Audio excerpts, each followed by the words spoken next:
Dans Apocalypse 2:1, parlant à l'ange de l'église d'Éphèse, Christ se présente comme celui qui tient les 7 étoiles dans sa main droite. Quand nous sommes exposés au danger, il commande à ses anges de prendre soin de nous. Nous ne devons jamais regarder aux situations. Pour chaque situation viendra l'aide nécessaire.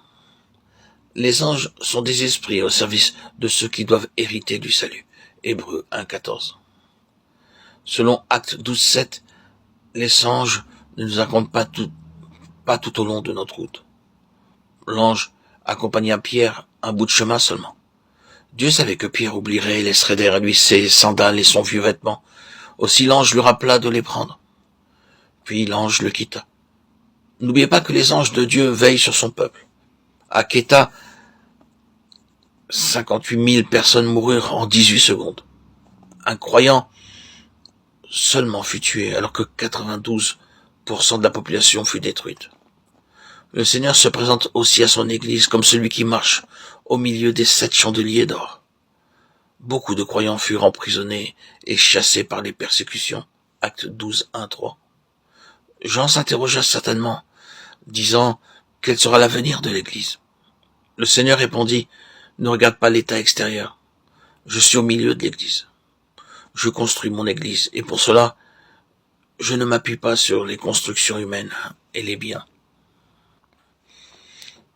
L'or des chandeliers parle de la vie divine, là où les églises sont assemblées par l'assistance de la vie divine, sous l'autorité du Seigneur Jésus-Christ. Elles sont édifiées. Dans son message, Christ loue d'abord l'Église. Je connais tes œuvres, ton zèle et ton travail. Tu ne tolères pas la fausse doctrine.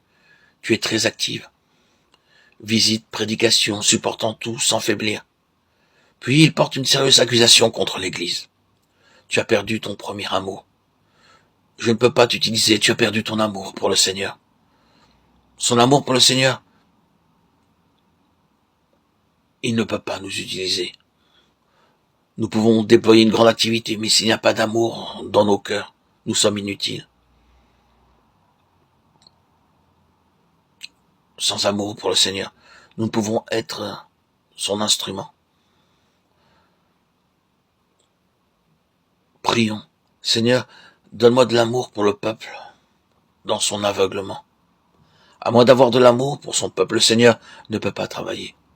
Nous pouvons posséder une grande connaissance, cependant être froid et sans amour. Nous n'avons pas le droit de condamner cette église d'Éphèse. Ce qui était vrai pour eux est vrai pour nous aussi. Nous devons témoigner de l'amour.